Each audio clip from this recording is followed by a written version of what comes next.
echoing a line that is clear to call murder Jews and push Israel off the map from the river to the sea. To be clear, from the river to the sea, as someone who's Jewish, means to exterminate my people. And I believe that after a long string of anti-Semitic remarks and hate-filled rhetoric, censure is an appropriate consequence for the gentlelady from Michigan. Gentleman's Never time again, has expired. Damn it means never again. I yield back.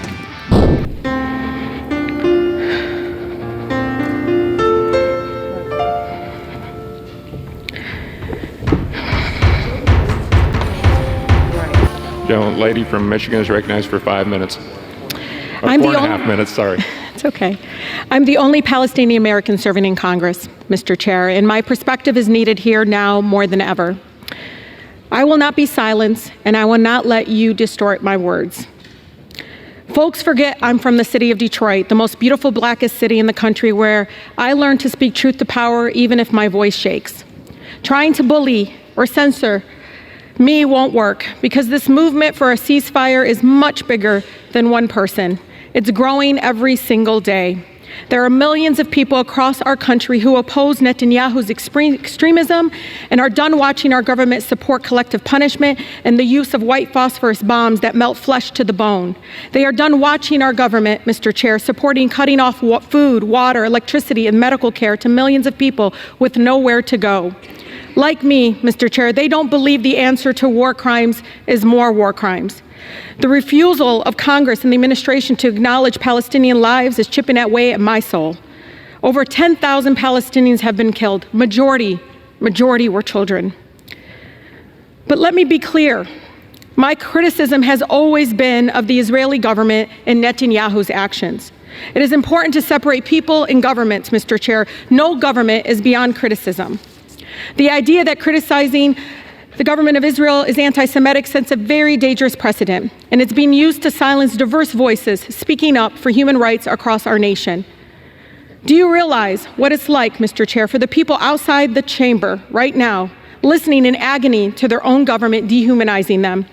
To hear the President of the United States, we helped elect, dispute death tolls as we see video after video of dead children and parents under rubble. Mr. Chair, do you know what it's like to fear rising hate crimes, to know how Islamophobia and anti-Semitism makes us all less safe, and worry that your own child might suffer the horrors that 6-year-old Wadia did in Illinois?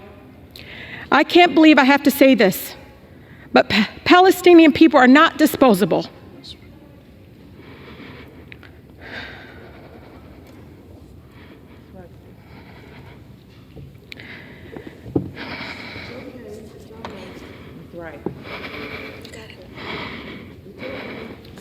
We are human beings,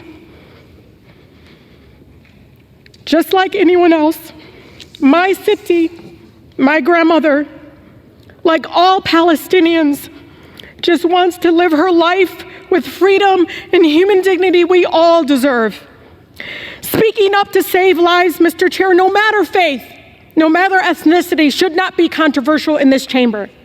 The cries of the Palestinian and Israeli children sound no different to me.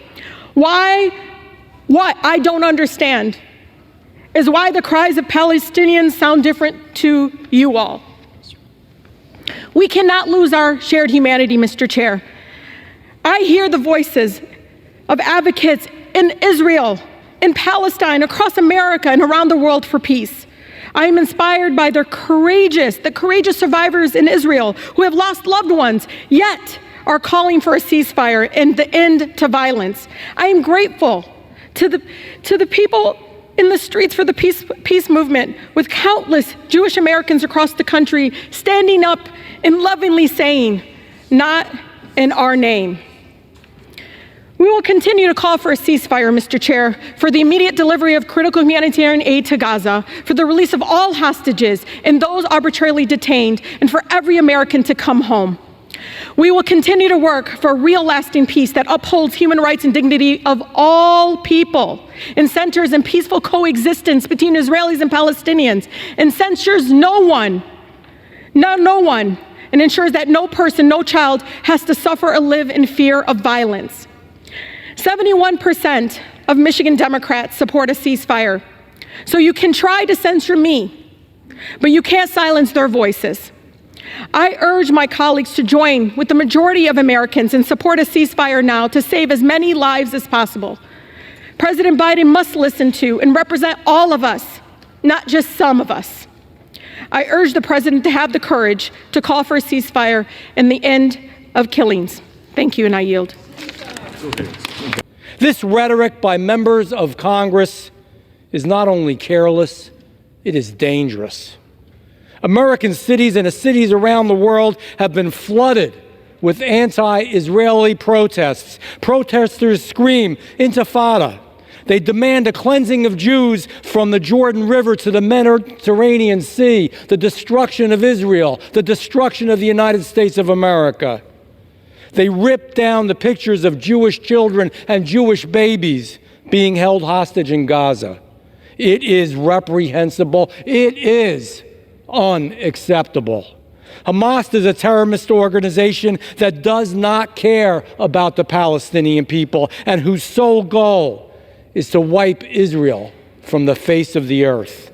Babies that were burned alive, babies that were beheaded, women that were raped, beaten, displayed, and then murdered. Children, mothers, grandmothers, fathers, grandfathers, they were all killed.